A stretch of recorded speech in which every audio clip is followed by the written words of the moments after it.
So today I'm thinking of starting the week too. So I really thought I should explain this concept because it is not easy for mm, people with less interest in mathematics kind of to understand the reverse translation from the domain of n to r. So I thought I should explain this. तो भगवान का नाम लेके चालू करते हैं. तो again for the so-called atheists out there, Cosmos का नाम लेके maybe godliness, whatever you want to call it, to be really honest, there's no name for it and all of the names are for it. जो अनहद नाद जो विकृत नहीं हुआ है उसी से नाद निकला है. तो नाद भी उसी का ही स्वरूप है. It points to that. So it doesn't matter what nonsense you speak of. So yeah, that was required to kind of. And again, I think that I've said this before for people who don't know. I don't talk to people or to show them look how intelligent I am. How that's just ego. अहंकार की तृप्ति होती है इससे. दूसरे भी यही करते हैं. पूरी उम्र मैंने ये देखा है तो मैंने अब इसको छोड़ दिया.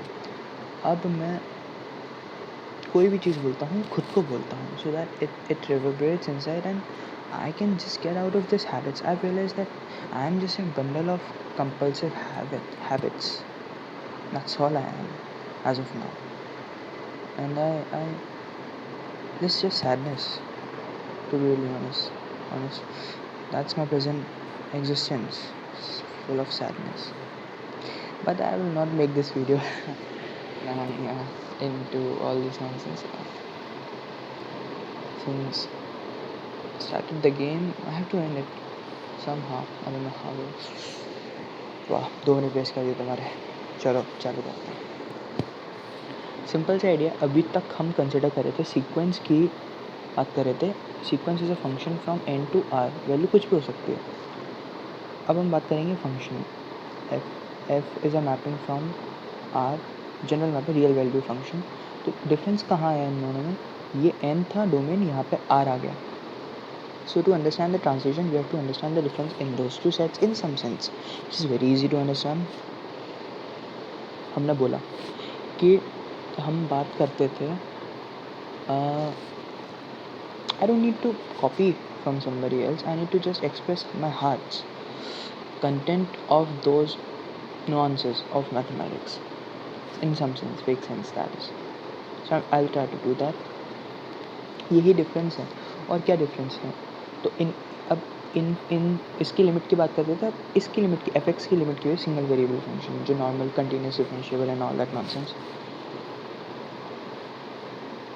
जैसे तुमने कॉशीज़ एमवीटी पढ़ी हो, उसका एल हॉस्पिटल का प्रूफ होता है कॉशीज़ एमवीटी से. उससे बहुत मैथमेटिक्स समझ में आती है. बट चलो उस पर नहीं जाते. तो ये समझता हूँ. ये तो नंबर लाइन समझना है. जैसे नंबर लाइन समझो 1 2 3 प्लस इन्फिनिटी. अब समझना तुम. हम बात करते हैं फॉर सीक्वेंस के लिमिट एट इन्फिनिटी ओनली. कि limit of A N as N tends to infinity क्या है? एक रियल नंबर कुछ भी हो सकता है. तो अगेन बात होती है कि ये है वैल्यू पास आती जा रही है किसी सी के. ये जो डेविएशन है ये कंटिन्यूसली स्लो हो रहा है. मतलब इस लाइन के पास. तो हमने बोला वेगली कि इन्फिनिटी पे जाके जो वैल्यूज़ स्कैटर होंगी वो इस लाइन पे ही होंगी. कुछ डिफरेंस नहीं रहेगा. अब हमने बोला कि किसी वैल्यू पे बात करें तो किसी वैल्यू पे मतलब किसी नेचुरल नंबर पे, क्योंकि सीक्वेंस में डोमेन वही है, किसी नेचुरल नंबर पे तो एक वैल्यू है. अभी हमने बोला कि किसी और चूँकि अब नेचुरल नंबर पे तो फाइनाइट है. वो इन्फिनिटी का आइडिया नहीं है कि वैल्यू स्कैटर हो गई हैं. यहाँ पे तो एक वैल्यू दूसरी वैल्यू से अलग ही आएगी. इस पॉइंट पे n1 पे ये वैल्यू है तो इस पॉइंट पे n2 पे ये वैल्यू है. ग्राफ में अलग है. तो अब हमने बोला कि इसको अप्रोच करो सपोज, तो इस पे वैल्यू क्या है, इसके नेबरहुड पे हो सकता है कुछ ही वैल्यू हो, ये वैल्यू हो, तो इसके नेबरहुड में तो वैल्यूज़ अलग अलग हैं। तो किसी नेचुरल नंबर को टेंड इसलिए सीक्वेंस में नहीं करते, समझे। बट तो अगर n की बात करें तो n हमेशा टेंड करेगा प्लस इन्फिनिटी, डिस्क्रीट सेट से एलिमेंट कर दिया एनक्लोज, इसको ही कर सकता है अभी जो लॉजिकल रीज़न दिया उसकी वजह से। लेकिन जब गेम आता है रियल नंबर्स का, plus infinity minus infinity, real number line पूरी 0 1 कोई भी अल्फ़ा, तब गेम बदल जाता है। क्योंकि अब हम ना कि जस्ट इन्फिनिटी को कर सकते हैं अप्रोच, अब हम अल्फ़ा को भी, किसी भी अल्फ़ा को भी अप्रोच कर सकते हैं। अब एक बात समझना कि जैसे हमने बोला कोई भी नंबर लिया हमने m नंबर लाइन का, और तो m से इन्फिनिटी इस सेट में, अब इन्फिनिटी अपर बाउंड है, इंक्लूडेड नहीं है। इंक्लूडेड नहीं है का मतलब इन्फिनिटी एब्स्ट्रैक्ट आइडिया, मतलब m के बाद इनफाइनाइट नंबर्स हैं, समझे तुम। तो इसमें पक्का एक और रियल नंबर आ जाएगा m से बड़ा, तो इन्फिनिटी के नेबरहुड में, क्योंकि ये भी तो नेबरहुड ही है इन्फिनिटी का। अब इन्फिनिटी एब्स्ट्रैक्ट ही है तो m को इन्फिनिटी के पास ले लो बहुत। कोई जीनियस ये नहीं बोल देना कि इन्फिनिटी -1 से इन्फिनिटी, तो इन्फिनिटी -1 क्या है, अनडिफाइंड, उसके लिए इन्फिनिटी डिफाइन करो, इन्फिनिटी डिफाइंड ही नहीं है, समझे तुम। तो ऐसे कोई नहीं हो जाता। नेबरहुड, इन्फिनिटी का नेबरहुड तो यही है, और उसमें एक रियल नंबर है और नेचुरल नंबर भी है पक्का, क्योंकि ये इनफाइनाइट पॉइंट्स है इसके नेबरहुड में। तो इसलिए रियल में भी आप इन्फिनिटी को टेंड कर सकते हो इस रीज़न से, क्योंकि कंटिन्यूस रेंज में भी ये जो इन्फिनिटी का नेबरहुड है इन्फिनिट, ये इसमें एक रियल नंबर मिल जाएगा, एक मिल जाएगा तो और भी मिल जाएंगे, क्योंकि कंटिन्यूस रेंज जो है इसमें इन्फिनिट पॉइंट्स अभी जो बोला इसलिए, तो अप्रोच करेगा इन्फिनिटी को। वैसे ही माइनस इन्फिनिटी के लिए भी सेम है। तो for normal F of x kind function जिसकी डोमेन आर है, अपन अप्रोच कर सकते हैं प्लस माइनस इन्फिनिटी। और हमने एक और क्लेम करा, अब हम कोई real number A belongs to R, A को भी अप्रोच कर सकते हैं। इसका रीज़न बताता हूँ। अप्रोच करने का मतलब हमने बस ये बोला कि जैसे जैसे इस ए के पास जाएगा वो, अभी जैसे समझना ए प्लस डेल्टा, ए माइनस डेल्टा, डेल्टा कोई भी पॉजिटिव नंबर हो सकता है जस्ट लाइक एप्सिलॉन। तो इस रेंज में ए माइनस डेल्टा हम नेबरहुड पे देख रहे हैं इधर, तो इनको इंक्लूड नहीं करेंगे ऑब्वियसली, ए प्लस डेल्टा। अब बाद में देखेंगे कि ए को भी इंक्लूड करने की कोई ज़रूरत नहीं है, क्योंकि हम नेबरहुड यानी कि यहाँ से यहाँ पे देखते हैं वैल्यू। इस रेंज में मतलब ए का नेबरहुड क्या है, ये है। इस ओपन इंटरवल में फंक्शन क्या किसी सी के पास वैल्यू ले रहा है, तो अगर ले रहा है तो कुछ एरिया के अंदर बाउंडेड होना चाहिए, वो अभी देखेंगे आइडिया ये। In normal F x limit, sequence की लिमिट में ऐसा आइडिया नहीं था। तो हमने बोला कि मैं ए के पास नहीं जा सकता, ये जो चीज़ है ये ए प्लस डेल्टा ए प्लस है, बट ए और ए के बीच का ये जो डिस्टेंस है ए प्लस माइनस ए का मॉड, ये मैं ज़ीरो को टेंड करवा सकता हूँ जितना चाहूँ उतना। ज़ीरो नहीं जा सकता है डिस्टेंस, ये ओपन इंटरवल में तो ये दोनों पॉइंट्स रहेंगे, बट ये जो डिस्टेंस है ये मैं कम कर सकता हूँ जितना चाहूँ उतना, क्योंकि इस रेंज में इनफाइनाइट पॉइंट्स हैं, क्योंकि ये ए नहीं है। तो इन कोई भी दो रियल नंबर ले लो, इनफाइनाइट पॉइंट्स मिल गए, समझ रहे हो। ये तो ट्रिवियल चीज़ है। तो इसीलिए अब मैं ए को अप्रोच कर सकता हूँ जैसे मैं इन्फिनिटी को करता हूँ, क्योंकि यहाँ पे भी क्या हो रहा था, इस इंटरवल में इनफाइनाइट पॉइंट्स मिल गए, इन्फिनिटी अप्रोच हो गया। इवन इधर अब समझना, इन्फिनिटी में एक साइड से अप्रोच कर सकते हो, क्योंकि इन्फिनिटी के आगे क्या कुछ नहीं, उसके लिए इन्फिनिटी क्या है ये नहीं पता। यहाँ पे इधर भी इनफाइनाइट पॉइंट्स है, इधर भी, तो मैं यहाँ से भी अप्रोच कर सकता हूँ ए को, यहाँ से भी। तो इसलिए लिमिट लेफ्ट हैंड साइड और राइट हैंड साइड लिमिट आती हैं। एंड में ए को अप्रोच कर रहा हूँ, तो हमने बोला कि अब ए को भी मैं आर में ए पे भी अप्रोच कर सकता हूँ for the limit of the function. Limit कुछ नहीं है, लिमिट ए के नेबरहुड में फंक्शन की वैल्यू किस वैल्यू के बराबर है वो लिमिट वैल्यू है, हमने ये बोला। तो हाँ, हम फॉर्मली नॉर्मल एफ के लिए डिफाइन करें। मैं कुछ भूला तो नहीं, मैं कुछ देखना दो, नहीं बोला। तो अगर ये जो हमने बोला तुम्हें समझ में, तो तुम्हें समझ आना। अब हमने बोला कि यहाँ पे तो कुछ ए पे लिमिट होगी, समझना। ए पे जैसे इन्फिनिटी पे सी वैल्यू है, जैसे ए पे सी वैल्यू होनी चाहिए इसमें भी। अब समझना, ए पे नहीं, अब ये मैंने गलत बोला, ए पे सी वैल्यू नहीं, ए के नेबरहुड में। ए का नेबरहुड क्या है? A minus division A plus delta, इस नेबरहुड।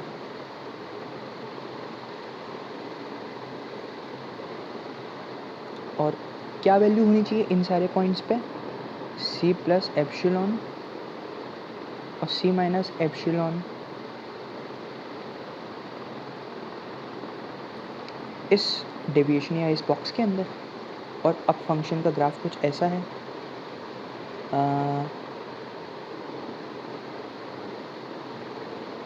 कंटिन्यूस ग्राफ है, ये एफ एक्स है, फंक्शन वैल्यूज़ ले रहा है इस पूरे एक्स पे। तो हमने क्या बोला, ये बॉक्स बहुत छोटा है क्योंकि ये बहुत छोटे नंबर्स हैं हमारे लिए। तो हमने एंड में क्या बोला कि limit as x tends to A f of x is कोई सी इज इक्विवेलेंट टू, और द डेफिनेशन कैसे चेंज होगी, for all epsilon positive. Epsilon क्या है? ये है पॉजिटिव छोटा number. There exist delta again positive, ये डेल्टा पॉजिटिव है obviously, such that for all x such that x minus A का जो डिस्टेंस है, एक्स और ए का distance, this is positive and this is less then, मतलब x कुछ इधर है और ये, तो ये क्या है, ये पूरा डेल्टा है, तो इससे छोटा होगा स्ट्रिक्टली, क्योंकि बीच में, क्योंकि एंड पॉइंट्स पे हमने ओपन इंटरवल बोला था, क्योंकि हम नेबरहुड में देख रहे हैं ए के। कहाँ बोला था, कहीं तो बोला था, ये बोला था, समझे? तो ये है ट्रू, ये जो इम्प्लाइज जो तुम्हारा एफ एक्स है कि वैल्यू माइनस सी, इसका जो मॉड है this is less then epsilon, ये तुम्हारी नॉर्मल एप्सिलॉन डेल्टा डेफिनेशन होगी। समझ में आया होगा, तो मैं तब समझा दिया, ये तो अब तो आनी चाहिए। तो नॉर्मल डेफिनेशन में ये तुम्हारा एन का कंडीशन होती है, स्मॉल एन होता है, N is greater than equal to N, ये वाली कंडीशन सीक्वेंस के केस में आती है, तो जनरलाइज फॉर्म है उसका।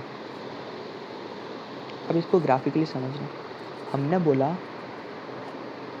कि ये फंक्शन की वैल्यूज़ हैं, फंक्शन का ग्राफ है, तो मैं कोई भी एप्सिलॉन इधर ले लूँ तो ये दो लाइन खींच गई, तो ये एप्सिलॉन का कोई ट्यूब है, ई ट्यूब बोल दो इसे,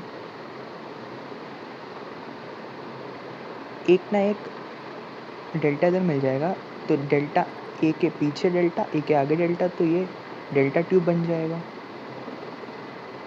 और जो फंक्शन है उसकी कुछ वैल्यू इस डेल्टा ट्यूब में है, समझ रहे हो? और ये जो एक्सेस हैं ये ए के नेबरहुड में है, तो ये एक्स फॉर ऑल एक्स, मतलब इन एक्स के लिए अगर, मतलब वो एक्स जिनका ए से डिस्टेंस डेल्टा से कम है, मतलब इसमें, अच्छा इस इंटरवल में ये ओपन, मैंने जो बताया था ये ओपन, ये इंक्लूडेड नहीं है क्योंकि स्ट्रिक्ट इनइक्वालिटी है। प्लस वन मोर थिंग कि ए पर भी फ़र्क नहीं पड़ता, मतलब इसमें ये जो है एक्स टेंड्स टू ए का मतलब होता है कि ए का नेबरहुड ए प्लस या A minus given A plus is less than A plus delta and A minus is greater than A minus delta, and x tends to A does not imply x equals A. Function की value जो A पर है उससे फ़र्क ही नहीं पड़ता, ए पे नहीं देखते कभी। ए पे वैल्यू नहीं आती तभी तो लिमिट निकालते हैं फंक्शन की ऐसे में। तो ए पे तो हो सकता है यहाँ पे ओपन हो और यहाँ पे वैल्यू आ जाए। तो नेबरहुड में तो बट ये वैल्यू है जो ये C1 बोल लो, लेकिन एक्चुअल वैल्यू क्या है C2। तो value of function is not equal to the limit which is C1, समझे? इसलिए ए पे कभी नहीं देखते। तो ये इम्प्लाइज इस नेबरहुड में जो फंक्शन की वैल्यू है और जो लिमिट है, मतलब जैसे जैसे ए के तरफ जा रहे हैं, मतलब उन एक्स का जो ए प्लस ए माइनस में है, जो इन कंडीशन को सेटिस्फाई कर रहे हैं, जैसे जैसे वो ए के क्लोज जा रहे हैं वो एक्सेस, तो जो फंक्शन है वो कौन सी वैल्यू ले रहा है, समझे? तो इस छोटे से नेबरहुड में जो फंक्शन की वैल्यूज़ हैं और जो सी है, सपोज सी ले रहा है, तो सी जैसे इधर इनमें इनका डिफरेंस इस एप्सिलॉन के अंदर है। तो बस अब हमने बोला जैसे ये वैल्यू लिमिट की क्यों नहीं है, क्योंकि ये और फंक्शन की जो वैल्यू है वो तो एप्सिलॉन के बाहर हो गई, समझे तुम? तो बस ये है डेफिनेशन। मेरे को तो याद भी नहीं आया था, मैंने तो ऐसे लिख दी, तो मुझे समझ में आ रहा है क्या है। यही है आइडियाज़, ये थ्योरी है वीक 2 की, मेन थ्योरी ट्रांजिशन आइडिया।